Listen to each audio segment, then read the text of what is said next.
it on? Hey? Oh.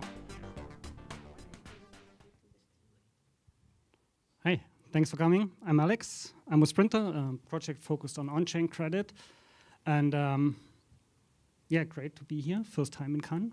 Yeah, I thought it will be cold and that I have to bring a winter jacket, but gladly it's not.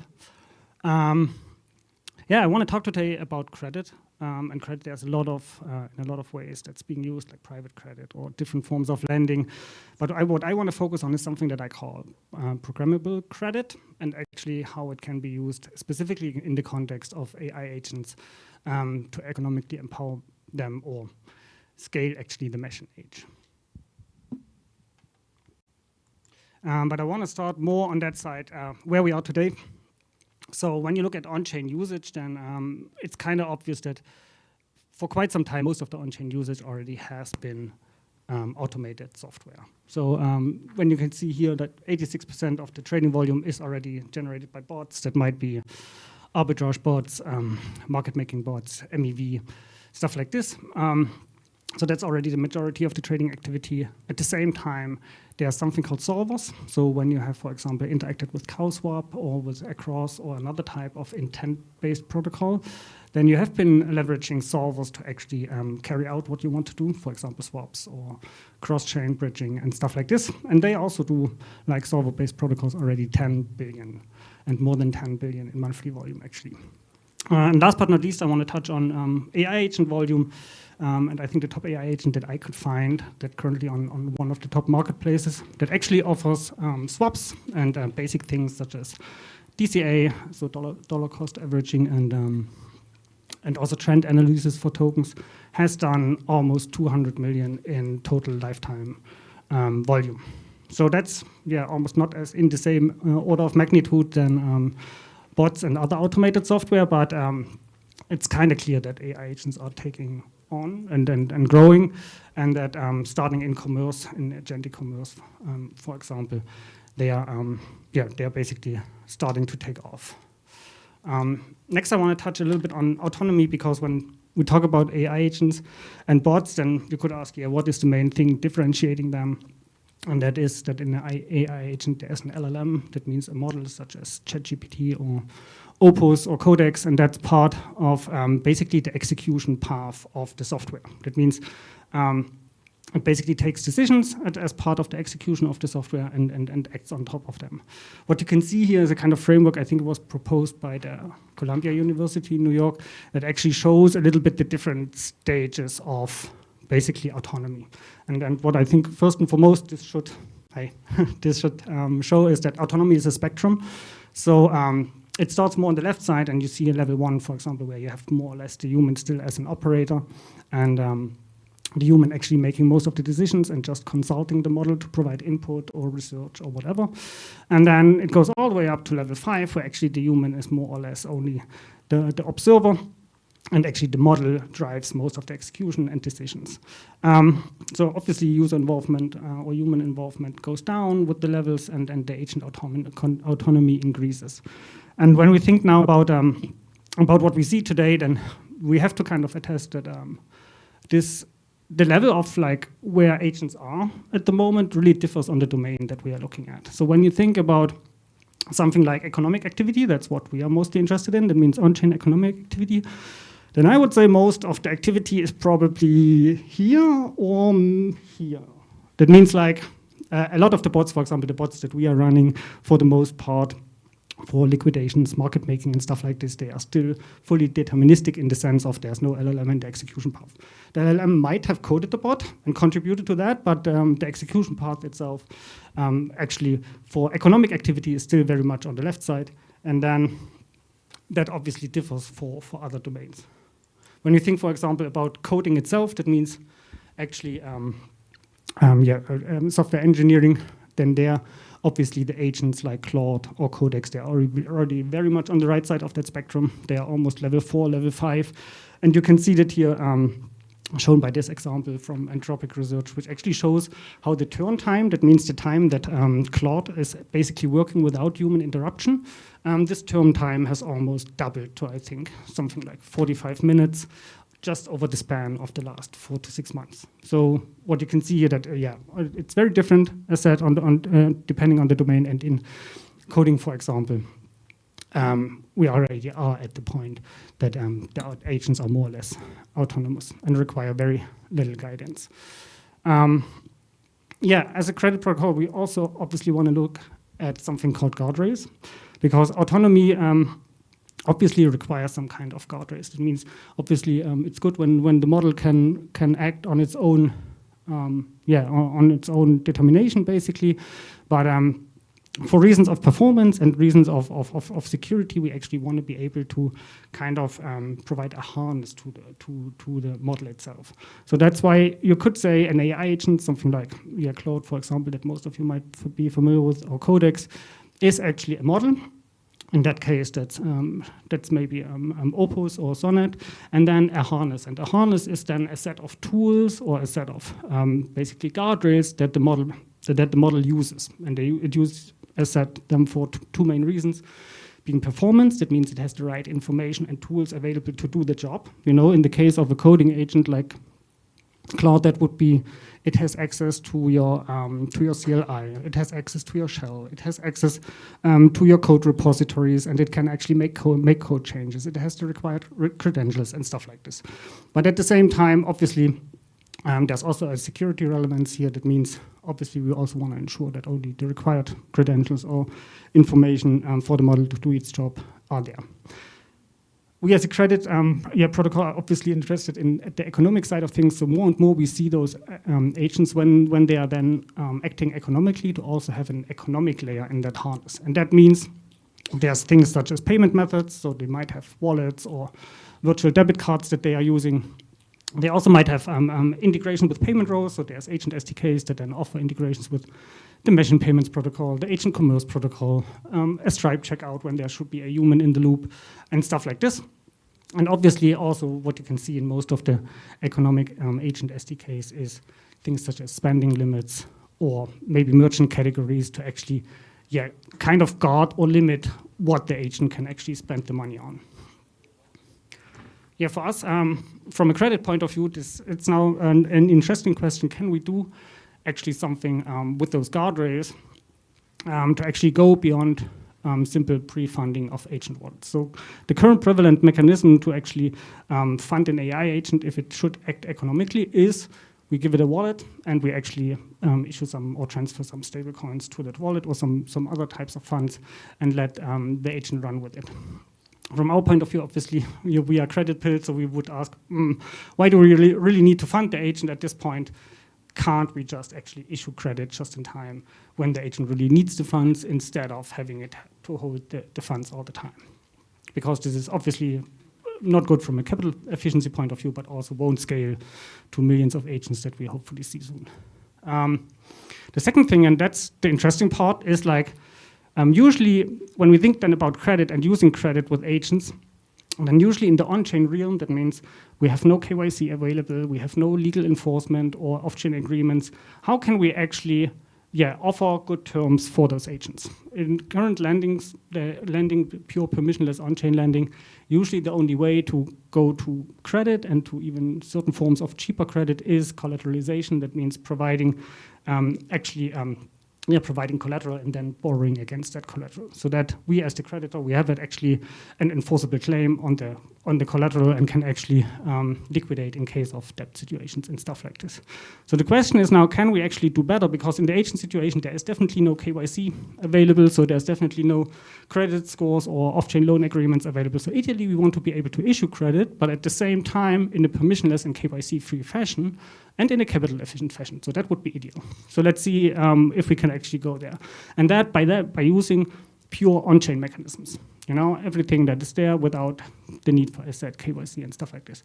And then, even further, can we actually use the agent harness? That means the methods that are now available and spreading, like CLI tools, APIs, and MCPs, to actually integrate those forms of credit directly into the agent harness so the agent can access it when it needs it and on demand. I want to now take a look at 3 examples because I think that's a little bit theoretical. So let's look at 3 concrete examples on how this could actually look like if we provide agent with actually economic access to cheap capital. First one, crypto debit cards. Yeah, I mentioned already that currently the most prevalent way to fund agent is actually agent wallets. There's another way, and that's virtual debit cards that are being used.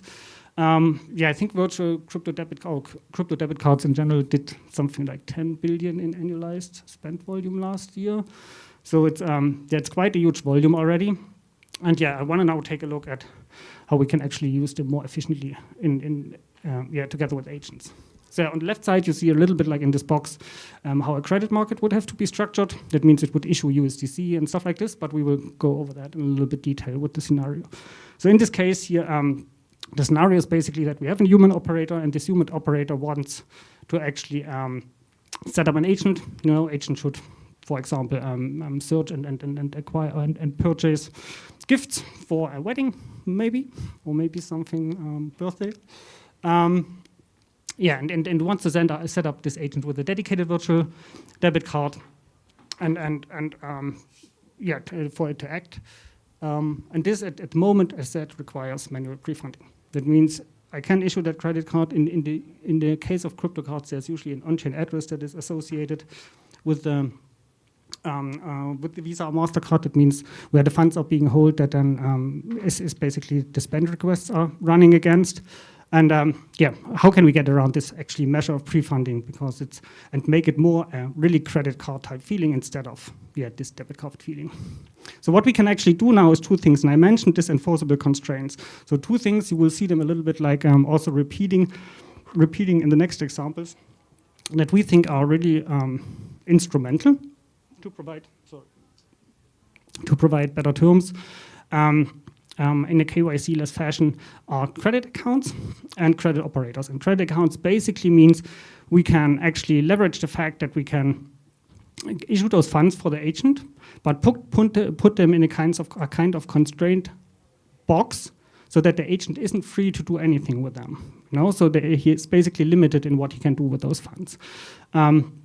So here in this case, we would have to opt. It would be still an overcollateralized credit line. That means the human operator actually has collateral on chain that backs the credit line, and there's a delegated credit account that the agent is using, and this agent account is actually limited then to be used for card spend. When we do that, we can actually ensure that by using a credit operator, which is actually the same as kind of like a liquidation bot you can think of, right, that acts actually on behalf of our credit protocol and basically ensures that certain constraints and conditions are met. So this credit operator is actually then, with an integration with the card program, is basically able to, on the card spend request that comes from the Visa network or from the MasterCard network, to draw directly credit from the agent's account on behalf and get access to funds directly via that credit line.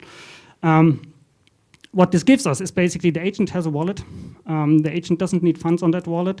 It basically can access funds on demand. We need an integration with the card program network for this, but once this is available, we can actually basically directly react on the spend request from the card network that comes when you want to swipe and use the card, and then, or when there's a virtual, in the e-commerce case, like a virtual checkout process, for example, and then spend against this.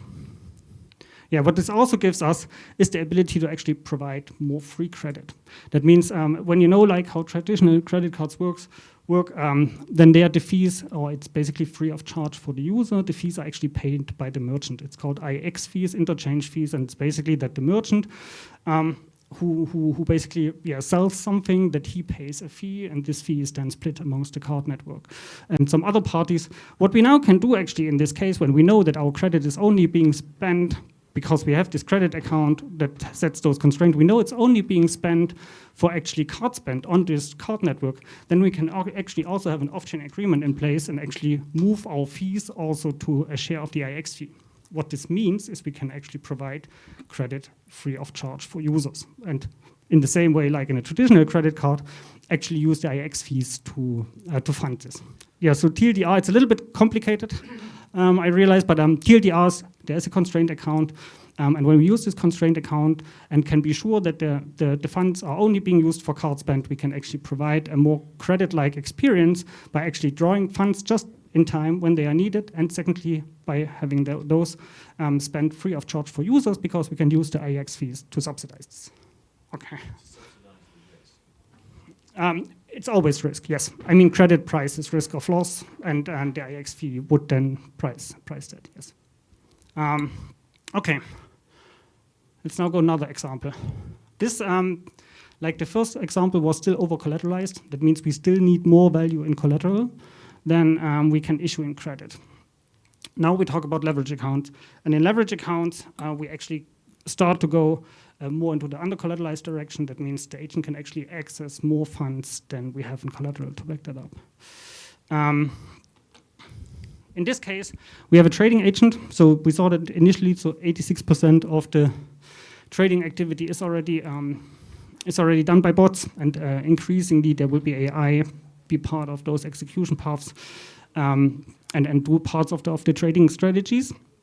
So let's assume we have a trading agent, and this he has identified, or the agent has identified, a profitable opportunity on a decentralized exchange and wants to increase exposure while having limited funds. It means agents has maybe 5K worth of USDC to spend, but wants to actually maximize exposure because he knows the agent knows returns will make up for that. So what we can now do, and again, you will see here the example of the credit account and the credit operator, we can actually issue more credit than we have in collateral. So assume the agent gives us those 5K, in collateral. We can actually issue 10K in credit to this limited credit account, but we apply very strict guardrails on this account. So the agent can't simply move the funds out. The account is actually customized for the venue to trade on. So it might be, for example, Hyperliquid, it might be Uniswap. And then the agent can actually execute certain actions with those funds. So he can do things like open positions, spot, perpetuals, whatever. But at the same time, there's again a credit operator in place that from our behalf, from the protocol, basically ensures that that the funds can't, that the balance always justifies our margin requirement. And as soon as the margin requirement gets breached, we would liquidate these positions. I have to hurry a bit, but TLDR on this one is like with applying even more constraints, we can actually give an agent in a KYC-less and permissionless fashion access to 2x leverage. But for that, we have to put the constraints very tight. We have to basically limit the target venue that it's being used on. We have to limit the actions that you can use on the target venue, and then we can actually give you 2x leverage without KYC and permissionless, and at the same time be sure we will always be made whole, and our margin requirements can't be breached. We're not? Oh, sorry. Yeah, it was way too slow. Yeah, so we can't go through the third example. I will only shortly touch on that. So last but not least, solver credit. We touched on solvers already. When you kind of take this example to the extreme, you can actually provide zero collateral credit. And that's what we in Sprinter have been doing since half a year roughly. So we have done, I think, 300 million in credit volume using this approach. And it provides actually solvers. That means entities, automated software that wants to, for example, solve in Across, in Mayan, or in other cross-chain protocols.